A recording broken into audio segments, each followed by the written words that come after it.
you. Thank you, thank you, thank you. Thank you. Thank you. They're all for Marcy. God love you, kiddo. You're the best.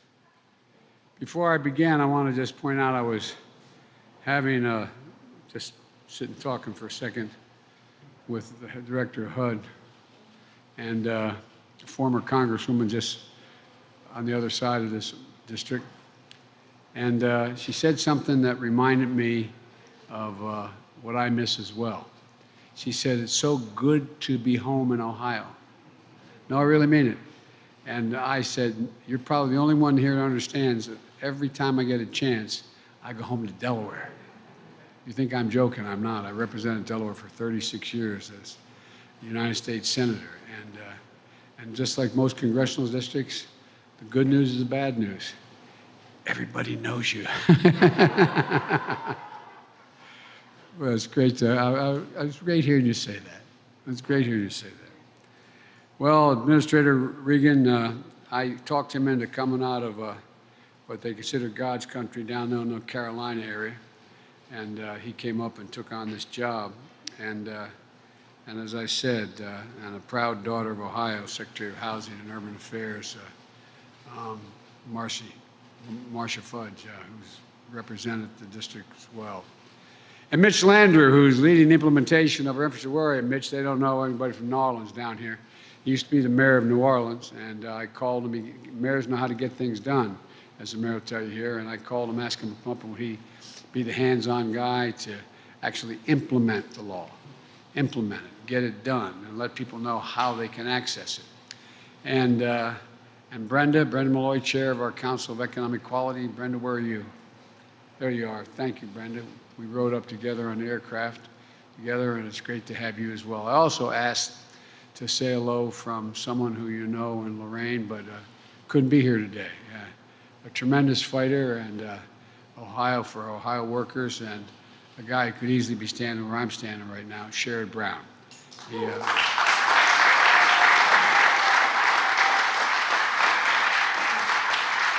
Sherrod Brown working in the Senate, keeping an eye on that other team, see what's going on.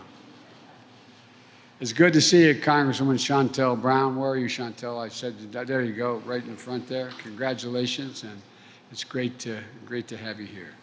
And of course, Marcy Kaptur. Marcy has not only made history as the longest-serving woman in the history of the House of Representatives. Every day she's making a difference. She never, ever slows up. And she's helping this region compete, thrive, and come back. You know, that's what I want to talk a little about today. Excuse me.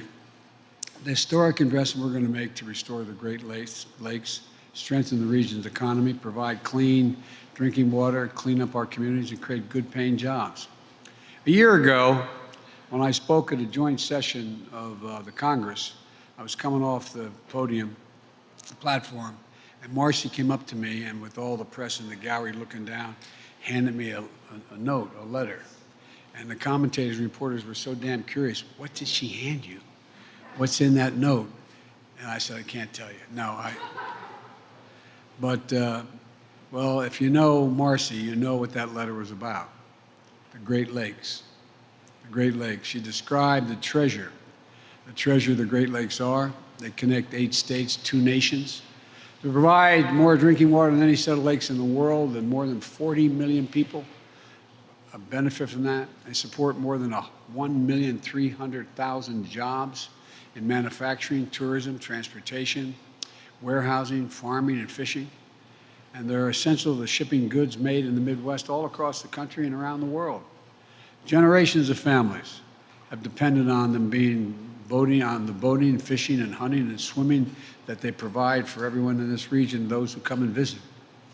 They're homes to countless natural and cultural wonders that should be conserved for all to enjoy, today, tomorrow, and for generations to come. And Marcy, by the way, I saw her tonight, she said, I got another letter for you. I don't know what the hell you got. Marcy, I promise you, I'm working like hell. I'll read it, I promise. Whatever you say, I'll do. But Marcy's letter said, and this is why I want bring it up. She said, and I quote, "The Great Lakes undergird life, work, and recreation for millions of people. And we need them. We need to invest in them if we want a brighter, more prosperous future for the region." Well, they are.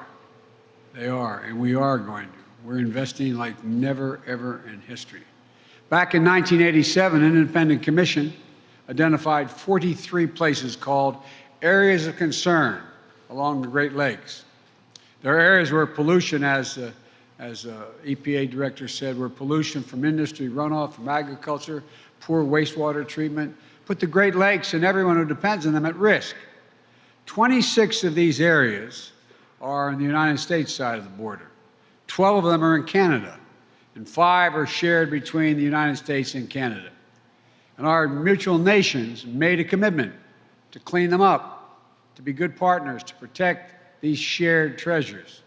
And for decades, there was a lot of talk, a lot of plans, but very little progress. It was slow. That changes today. Today, we're announcing an investment of $1 billion. $1 billion from the bipartisan infrastructure bill. It's going to allow the most significant restoration of the Great Lakes in the history of the Great Lakes. We're going to accelerate cleanup of sites across 6 states in the Great Lake Basin, from Duluth, Minnesota to Milwaukee, Wisconsin, Gary, Indiana, Buffalo, New York, and everywhere in between. We know these sites were dangerously polluted for decades. We're committed to clean them up. 3 decades ago, we made this commitment. And yes, we've gotten a couple of them done, like right here, like the one of my old hangouts as well. I went to Syracuse University, and I was a lifeguard on Lake Oswego, and I know the Oswego River up in New York. That was another one that's been taken care of. Now we're talking about cleaning up the Cayuga River behind the Cayuga Gorge Dam, and in the process, and it passes through Cleveland.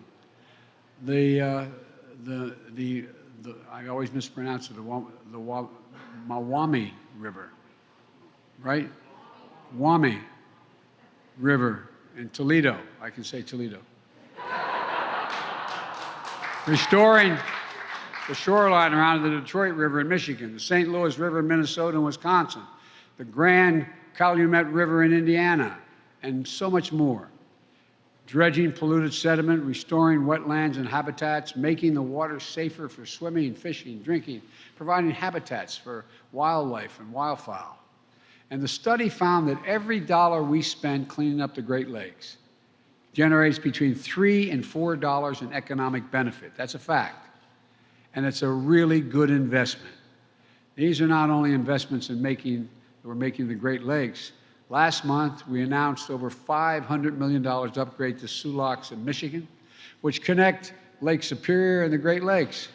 7,000 vessels, and 90% of our country's iron ore moves through these locks every single year. That ore makes nearly all the high-strength steel that goes into U.S.-made cars and appliances. Replacing and modernizing the locks will not only create good jobs doing that, it's going to strengthen our supply chains to get goods moving faster and reduce cost. This is not the totality of what we're going to do, but it's an example of what I've said from day one. We're rebuilding America. We're going to invest in America and build a better America than we found. And for the better part of the 20th century, we used to lead the world by a significant margin because we invested in ourselves. We invested in our infrastructure, our roads, our highways, bridges, ports, airports, the arteries of the nation that allow commerce to function smoothly and move swiftly. And we invested in our people and in opportunity. We're among the first nations to provide universal high school at the turn of the 20th century. We invested to win the space race that facilitates in facilities like Lewis Research Center in Cleveland, which is now named for my buddy John Glenn, God rest his soul. And we led the world in research and development and led the creation of the internet. But somewhere along the way, we took our eye off the ball. We took our eye off the ball. Our infrastructure used to be rated #1 in the world. Today, according to the World Economic Forum, we rank number 13 in the world. China and the rest of the world is catching up and passing us. But now, with our infrastructure law, we're reinvesting in our economy and in our people reclaiming our leadership and creating millions of jobs for building a better America. That's what we're going to do. But as we rebuild America, we're buying American and betting on American workers. This Buy America law makes the most significant investment in roads and bridges and highways in nearly 70 years through the infrastructure law, fixing as many as 1,300 bridges and nearly 5,000 miles of highway right here in Ohio that are in poor condition. If I note parenthetically, I went to visit a place in Pittsburgh, Pennsylvania, where a bridge that was well over 100 feet off the ground going over a gorge completely collapsed at 6:30 in the morning. Thank God there was only 3 vehicles on it. No one died. But had it been during rush hour, kids in school buses, there would have been numerous people that would have been killed or maimed. American workers building these roads and bridges with American-made steel is how we're going to do it. Jobs making high-speed internet affordable and available to the 14% of households in the state of Ohio that don't have the internet. We also know that Ohio has the second most lead pipes in the country. We have 650,000 lead pipes here in the state of Ohio. We're going to start undoing the legacy of lead, which has poisoned too many of the region's children. That means replacing 100% of lead water pipes and service lines and addressing what they call PFAS, a dangerous forever chemical that are a threat to the drinking water here in Ohio and other parts of America. Every American, every child should be able to turn on a faucet and know that the water they're drinking is clean and safe. We're also going to create thousands of good-paying jobs in the process with union plumbers and pipe fitters. For generations, the industries that built and defined America, steel, cars, tires, paint, all of them grew and thrived right here in Ohio. Right here in the banks of the Black River, workers built and launched 900 vessels. Freighters, tugboats, tankers, minesweepers, cruisers, built right here, were part of our arsenal of democracy in World War II. Making it in America is what this region was built on, making it in America. This region built America. It's not hyperbole. I'm not just saying that because I'm here. It's a fact. The Midwest built America, and we're building it again.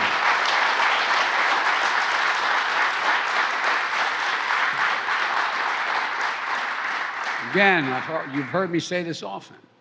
You know, if Wall Street's there are a lot of good people on Wall Street. They do good things, a lot of them.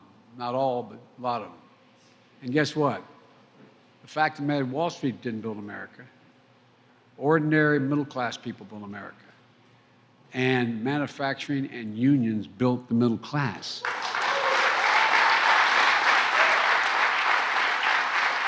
So,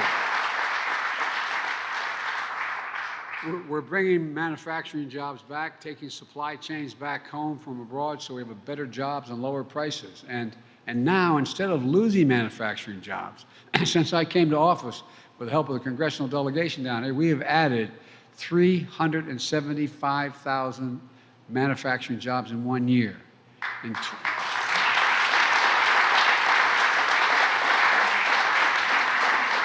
2021, we saw the highest increase in union manufacturing jobs in nearly 30 years. A couple of weeks ago, the CEO of Intel joined me and Senator Brown and Senator Portman. And by the way, I grew up in a Senate that really was bipartisan. Senator Portman played an important role in this legislation. And so at the White House, they came to see me, and the head of the Intel came. He wanted to announce at the White House $20 billion investment in semiconductor campus outside of Columbus, Ohio. Now, semiconductors are badly needed, those computer chips to manufacture automobiles, appliances, cell phones, and so much more. We invented them, but we don't make them anymore relative to the rest of the world. It's going to create 10,000 jobs. 10,000 jobs. And by the way, 7,000 jobs constructing this massive facility and 3,000 jobs running the facility, making an average salary at that facility of $135,000 a year, blue-collar workers. Pretty good money. manufacturing essential products that are stamped made in America. And there's more. Just a couple weeks ago, General Motors announced a $7 billion investment in Michigan to manufacture electric vehicles, creating 4,000 new quality jobs. That's on top of the announcement that I say Ford, that was General Motors. And Ford made last year an $11 billion investment in electric vehicles, creating 11,000 new jobs. 3 weeks ago in Western Pennsylvania, after I went to look at that bridge, the Union Pacific Railroad announced the largest purchase of American-made battery electric locomotives in history. And because the infrastructure law also delivers $7.5 billion to build a national network of 500,000 electric vehicle charging stations all across America along our new highways. And I might add, installed by the IBEW. Last week, a company called Tritium announced a new manufacturing facility in Lebanon, Tennessee to build 30,000 electric vehicle charging stations per year using American iron and American steel and American workers, creating 500 new permanent jobs in Tennessee. We're seeing a drumbeat of good-paying jobs unlike anything we've seen in our history. But not only that, with these announcements, we're also showing that growing the economy and creating jobs can go hand in hand with protecting the environment, not decimating it, meeting the moment on climate change. Like our program to clean up abandoned mines and cap and plug orphaned oil and gas wells, sweeping and spewing methane into the air. Thousands of those wells and mines are right here in the Ohio River Valley, here in the Ohio, and they're going to get paid the same amount capping them as it costs to dig them and create those. And they're, again, good union jobs. As good as these jobs are, folks digging those wells are proud what they're about to do because now they're going to cap them. The infrastructure law also helps us invest in cleaner, stronger, more resilient electric grid with 100% clean electric energy being generated by the year 2035. And some of those utility poles and transformers are going to be installed by machines that are right here at a place like Skylift. You know, all of this is going to do is create more good-paying jobs and make us more globally competitive and help us fight climate change and get to net zero. Look, there's so much more to say. I'm inclined to go on, but I've kept you too long. Let me close with this. What you've done here in Lorain shows what's possible. You've reclaimed your waterfront, cleaned your drinking water, restored wetlands, which will help protect against storms and flooding from extreme weather and the spring thaw, and set the stage for jobs and businesses of the future. You know, tomorrow would have been the birthday of Lorain, one of Lorain's most famous daughters, Toni Morrison, Nobel Prize winner, Pulitzer Prize winner.